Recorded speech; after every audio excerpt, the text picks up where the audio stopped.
Mr. Tucker. I'm not aware that town council was involved in any of that at that point. Hopefully we won't need to involve town council, but we can if we need to. A number of other issues. Ms. Greenie previously asked why there was... Mr. Tucker, I believe he's answering a question that was stated by... Excuse me. No one interrupts when I'm talking. Is that clear? No point of order until I finish talking, please. When I'm talking, you need to listen to me, and then if you have a point of order, you can make it. But I will not be interrupted up here. Is that clear of everybody? Okay, do you have a point of order in the back there? Okay, I have ruled on your point of order that it is my opinion that he's answering a previously stated question. Okay, then you may make your point of order. Hi, it's Rolf, Karlstrom, Precinct 10. I did think that it was inappropriate for Mr. Tucker to be answering any points that have come up in the past without being asked. And I noticed that these questions are always answered in a particular way. I think the point of order is we should be able to have as much time on the floor as without people on staff having the free rein to talk as long as they want about any comment from before. Okay, let me answer that point of order. I made clear in my opening statements at the beginning of town meeting and a couple other times as well that I give a little leeway to town staff and committee members and petitioners, and I do tend to call on them more and give them more time. If that's a problem, then there's an election every spring and you can elect a different moderator. But that is my policy in town meeting. I hear another point of order in the front row. Wait for a microphone, please.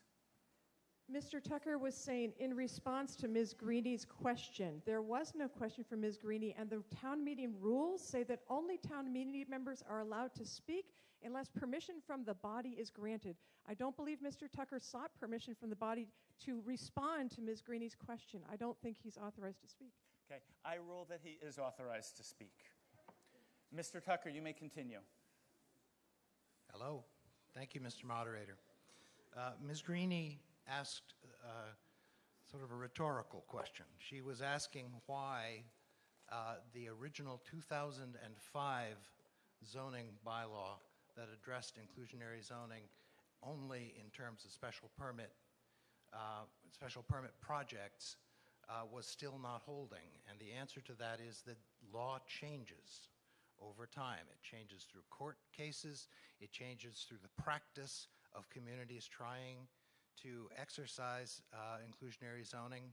We have worked with several consultants here, most notably Ms. Barrett, who spoke specifically to what has worked and what has not worked in Massachusetts communities. Part of Amherst's... I hear a point of order. Wait for a microphone, please.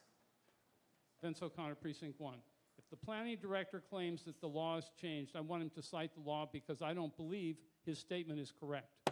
Okay, he gets to say what he wants to say, and he's not required to do what other people ask him to do here. You may continue, Mr. Tucker. I just want to say that is an example of something that is not a point of order. You can disagree with somebody, but it's not a point of order when you do. Mr. Tucker, you may continue.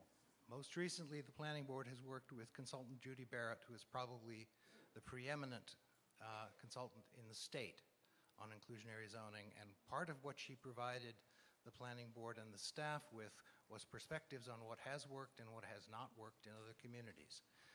Citizens have asked that the board address the problem of projects that were not special permit projects going forward without the provision of affordable units.